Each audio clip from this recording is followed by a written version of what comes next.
Proud of our guys because I thought in the first half, I thought Minnesota did a good job with their physicality and their pressure, and they kind of had us on our heels.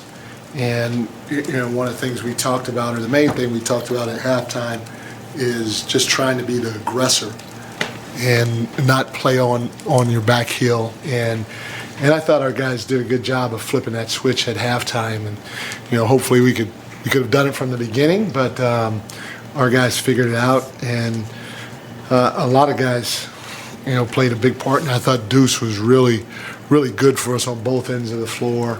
His aggressiveness, his pace, when he was in the game, just helped get us over the hump in a lot of different situations. And so he was really, really big for us tonight in terms of trying to establish ourselves as the aggressor. Had a lot of. He also was our defensive player of the game. It could have gone to Mitch too. I thought Mitch had like 9 blocks or 10 blocks. I was shocked he only had 3, but Mitch was all over the place. He was guarding everybody, contesting shots, blocking shots, and then I'm gonna take a poll. Who has seen a stat sheet that has somebody playing 16 minutes and get 9 offensive rebounds? Raise your hands. Who? Bitch.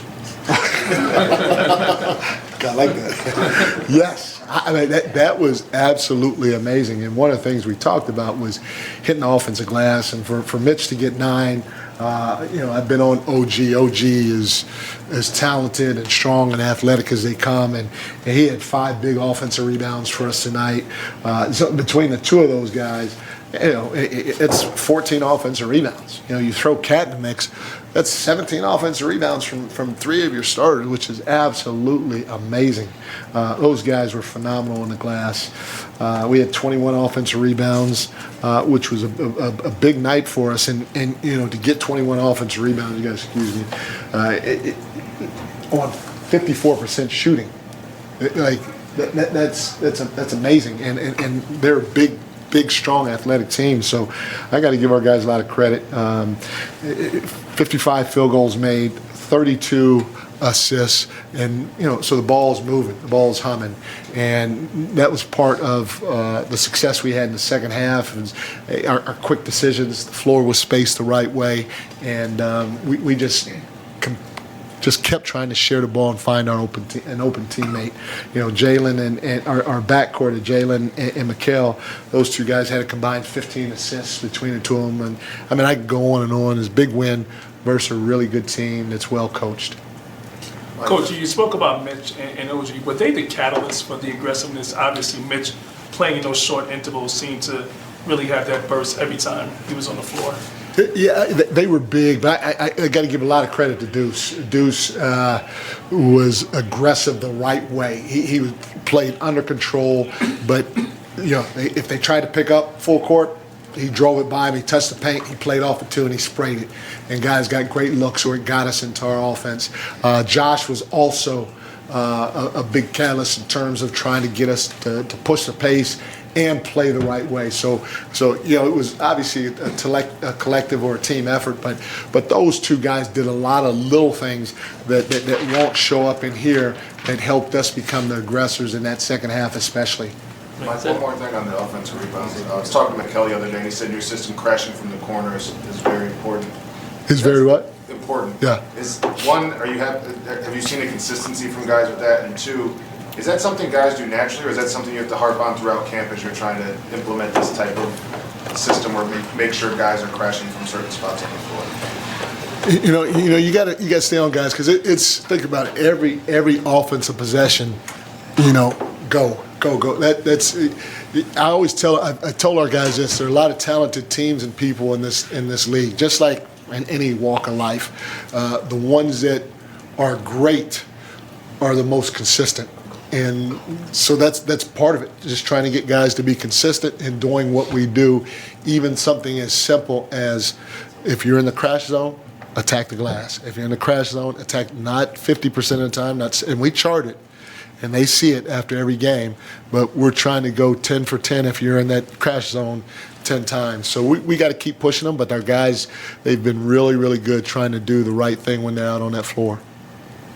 Coach, pace is perceived as kind of pushing the ball up the court, but it's, pace is measured also in the half-court offense. Are you becoming more satisfied with your pace in the half-court offense? For sure. I thought in the first half, no, I wasn't happy. Again, you got to give Minnesota credit that they were up in us and they were physical, and we did not attack that the right way from the beginning of the game. We kind of played on our heels, and it lasted the whole first half, or most of the first half. We had a little window that we got aggressive. Again, I thought when Deuce was on the floor, his group did a really good job of it, and Josh. But the second half, I thought everybody picked up the pace, not just in the full court, but in the front court as well.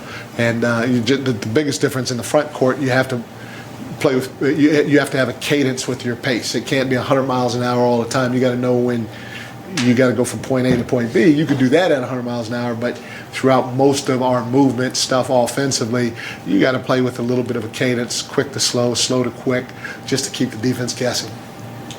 Coach, Coach Finch said that before the game he sees a lot of tendencies from how you ran your system in Sacramento with the ball movement and guys moving around.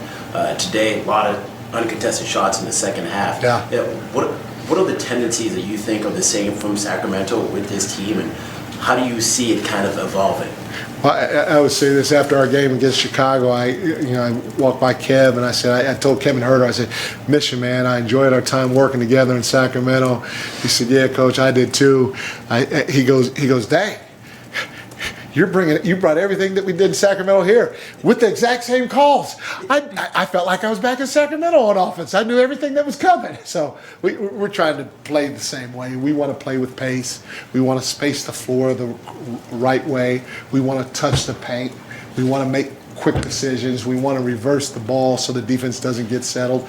That's our offensive philosophy in general, and our guys are doing a good job of grasping it. And their actions or concepts that we taught our guys as a foundation or a basis so they can get creative.